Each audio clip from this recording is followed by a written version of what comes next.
Good morning दोस्तों। चलिए आज हम शुरू करने वाले हैं navy MR GK and GS का स्पेशल बैच चैप्टर 1 का पार्ट 3। आज हमारा लास्ट टॉपिक है जिसमें हम करने वाले हैं पर्वतीय मिट्टी, लौड़ीय मिट्टी, पीट या दलदली मिट्टी। तो चलिए शुरू करते हैं। कल थोड़ा नेटवर्क की वजह से दिक्कत प्रॉब्लम हो गया था। चलिए देखिए,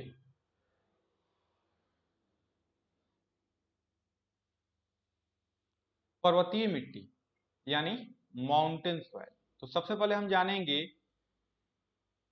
इसका निर्माण कैसे होता है, ये इसका निर्माण कहाँ होता है। ठीक है, तो इसका निर्माण जो होता है ये पर्वतों के ढलान पर पाया जाता है। ये मिट्टी जो है ज्यादातर पर्वतीय ढलान पर पाया जाता है और पर्वतीय ढलान पर पाए जाने के कारण ये मिट्टी जो है काफी पतला हो जाता है। ठीक है ना। पर्वतीय ढलान पे पाए जाने के कारण ये मिट्टी जो है काफी पतला हो जाता है ना। और ये मिट्टी ज्यादातर पाया जाता है कहाँ में? पर्वतों की ढलानी क्षेत्र में। अब चलते हैं इस मिट्टी का विस्तार कहाँ कहाँ है ना। अभी बताए हैं ये मिट्टी पर इस मिट्टी को हम पर्वतीय मिट्टी यानी माउंटेन सॉइल कहते हैं। तो ये ज्यादातर हमें पर्वतीय क्षेत्र में पाई जाएगी और पर्वतीय क्षेत्र में उसके बाद उत्तरी पूर्वी भाग में व प्रायद्वीपीय भारत में, है ना, प्रायद्वीपीय भारत के पहाड़ी क्षेत्रों में इस प्रकार की मिट्टी पाई जाती है। ठीक है, अब देखिए इस मिट्टी में क्या होता है, अधिक वर्षा होने के कारण, इस मिट्टी में अधिक वर्षा होने के कारण निच्छालन, देखिए इस वर्षा मतलब अधिक वर्षा वाले क्षेत्र में निच्छालन, निच्छालन हम किसे बोलेंगे? जैसे अपर्दन के बारे में आप लोग जानते होंगे। अपर्दन क्या होता है? जिससे क्या होता है, मिट्टी का कटाव होता है ना। मिट्टी के कटाव के कारण ये क्या हो जाती है, ये मिट्टी अम्लीय हो जाती है ना, यानी एसिड हो जाता है, एसिड सॉइल हो जाता है, ये अम्लीय मिट्टी बन जाती है। ठीक है, इसमें अधिक वर्षा वाले क्षेत्र में ये मिट्टी का क्या होगा, निच्छालन होगा, तो ये मिट्टी अम्लीय हो जाती है। ठीक है, अब आगे चलते हैं। पर्वतीय मिट्टी में कौन सी फसल सबसे अधिक मात्रा में उपजाया जाता है? ये क्वेश्चन आपका ज्यादातर पूछता है कि पर्वतीय मिट्टी में कौन सी फसल उगाई जाती है। तो कौन सी फसल उगाई जाएगी? चाय उगाई जाएगी। या क्वेश्चन ये पूछता है कि चाय की फसल किस मिट्टी में उगाई जाती है? तो ये हमारा पर्वतीय मिट्टी यानी माउंटेन सॉइल। ठीक है, अब चाय के अलावा इसमें और भी कुछ फसलें हैं जिसे हम उपजा सकते हैं, जैसे है कहवा है, मसाला है और फल है। इसके अलावा और भी बहुत सारे फसल हैं जिसे हम उगा सकते हैं उपयुक्त व्यवस्था के अनुसार।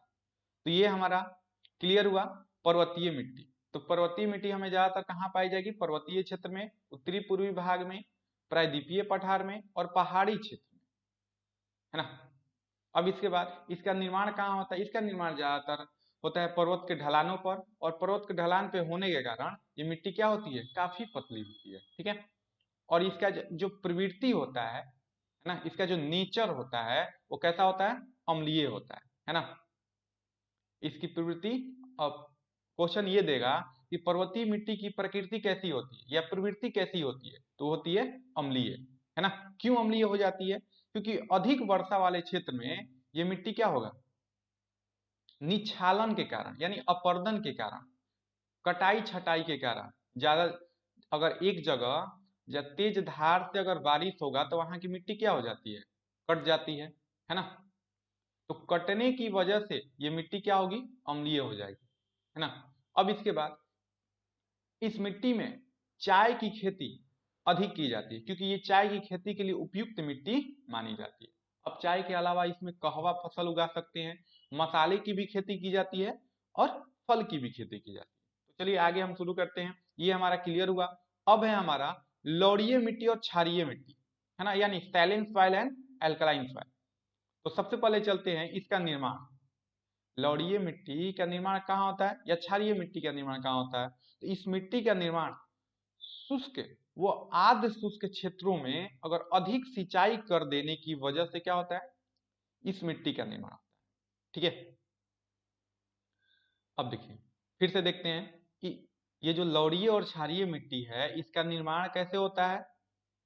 शुष्क क्षेत्रों में, यानी जहां पे वर्षा कम होगा, और आर्द्र शुष्क क्षेत्रों में, आर्द्र शुष्क क्षेत्रों में यानी नमी युक्त क्षेत्रों में अगर अधिक वर्षा हो जाएगी तो इस क्षेत्र में लवणीय या क्षारीय मिट्टी का निर्माण होता है। ठीक है, अब इसके विस्तार के बारे में चलते हैं। इसका विस्तार जो है कहाँ होता है? हरित क्रांति वाला क्षेत्र, यानी हरित क्रांति वाला क्षेत्र हम किसे बोलेंगे? पंजाब को, हरियाणा को, है ना। पंजाब और हरियाणा जो है ये हरित क्रांति का क्षेत्र बोला जाता है। यहीं से हरित क्रांति की शुरू हुई थी। एक क्वेश्चन और आया हमारा कि हरित हरित क्रांति की शुरुआत किसने की थी, है ना। हरित क्रांति की शुरुआत जो है एम एस स्वामीनाथन ने की थी। ठीक है, एम एस स्वामीनाथन ने, और कब की थी? ये चला था 1967 से 1968 तक। कोई दिक्कत? नोट करना होगा तो नोट कर लीजिएगा। हरित क्रांति की शुरुआत किया था एम एस स्वामीनाथन ने 1967 से 68 में। और ये कहाँ हुआ था हरित क्रांति?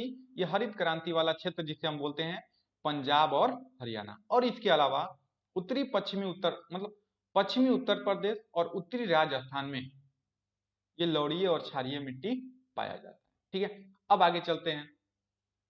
क्षारीय मिट्टी का दूसरा नाम, है ना, क्षारीय मिट्टी को हम किस नाम से जानते हैं? क्षारीय मिट्टी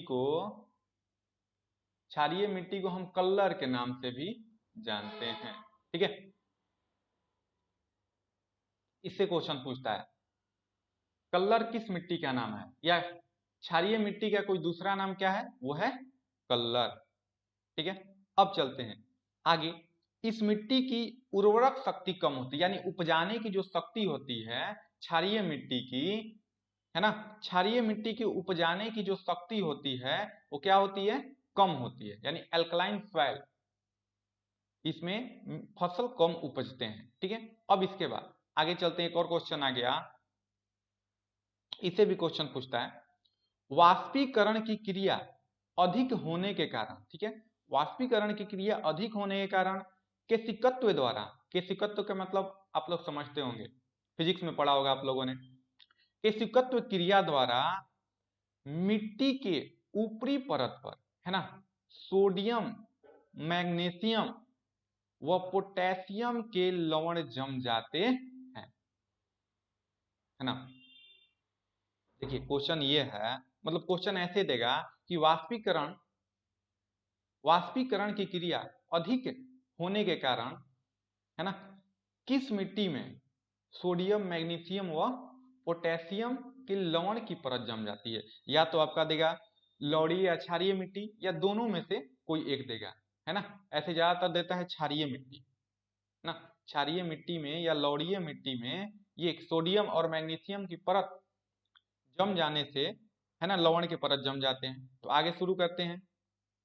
अब देखिए, अगर हमें इसकी उर्वरता को बढ़ानी होगी, है ना, लवणीय या क्षारीय मिट्टी की उर्वरता को बढ़ाने के लिए हम इसमें कौन सा तत्व मिलाएंगे? इसमें हम मिलाएंगे जिप्सम, है ना। अगर जिप्सम मिलाते हैं तो इस मिट्टी की उर्वरक शक्ति, यानी जो उपजाने की क्षमता है, वह बढ़ जाती है।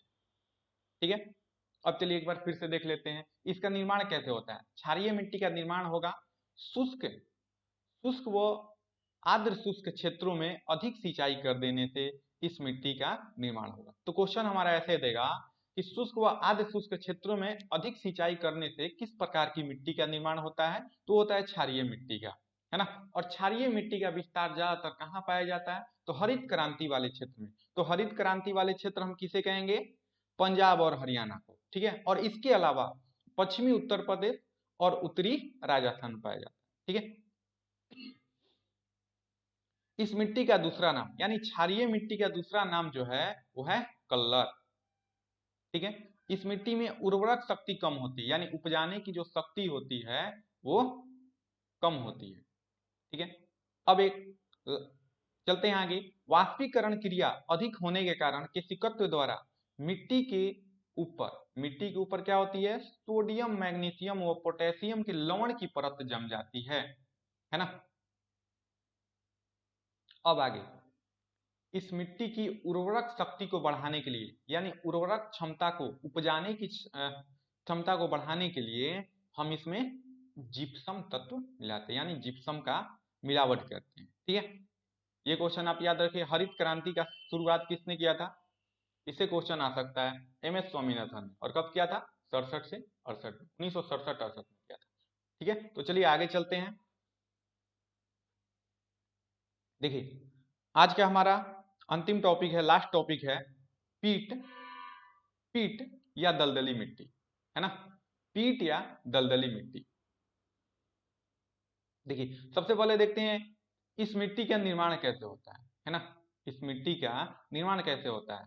तो ये पीट यानी दलदली का मतलब आप लोग जानते होंगे, दलदल।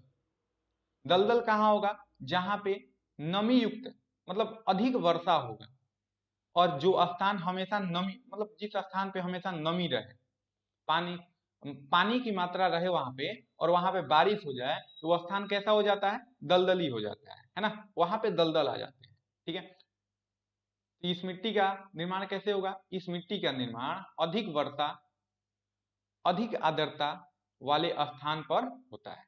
ठीक है, जहां पे अधिक वर्षा होगा, जहां पे अधिक आर्द्रता रहेगी, उस स्थान पे इस पिट मिट्टी या दलदली मिट्टी का निर्माण होता है। ठीक है, अब ये दलदली या पिट मिट्टी कहाँ पाई जाती है? तो ये पाई जाती है केरल में, तमिलनाडु में और डेल्टाई क्षेत्र में, क्योंकि वहां पे ज्यादातर आपको, है ना, नमी रहता है ना, आर्द्रता रहती है, अधिक आर्द्रता के कारण, और वहां पे क्या होता है? हमेशा बारिश होता रहता है, इसलिए वहां की मिट्टी क्या हो जाती है?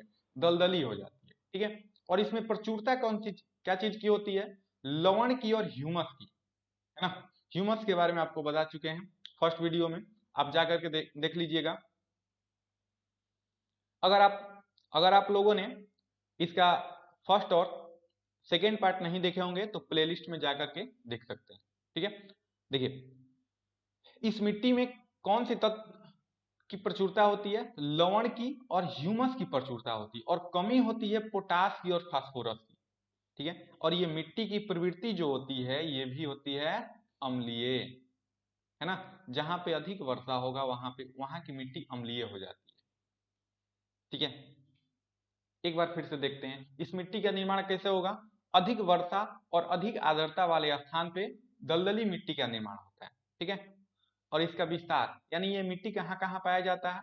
तो केरल में पाया जाएगा, तमिलनाडु में और डेल्टाई क्षेत्र, है ना, डेल्टाई क्षेत्र में पाया जाता है। उसके बाद इसमें कौन सी तत्व की प्रचुरता होती है, यानी कौन सी तत्व अधिक मात्रा में पाई जाती है? तो ह्यूमस पाई जाएगी और लवण पाई जाएगी।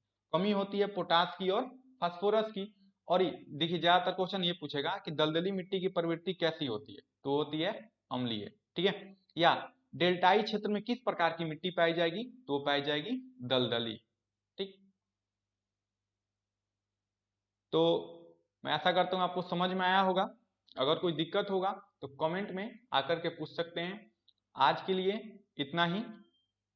आज हमारा ये पूरा सॉइल का जो सॉइल चैप्टर जो था वो खत्म हो। ठीक है, अब हम कल करने वाले हैं इसके 15 प्रश्न, यानी 15 ऑब्जेक्टिव ऑब्जेक्टिव टाइप क्वेश्चन।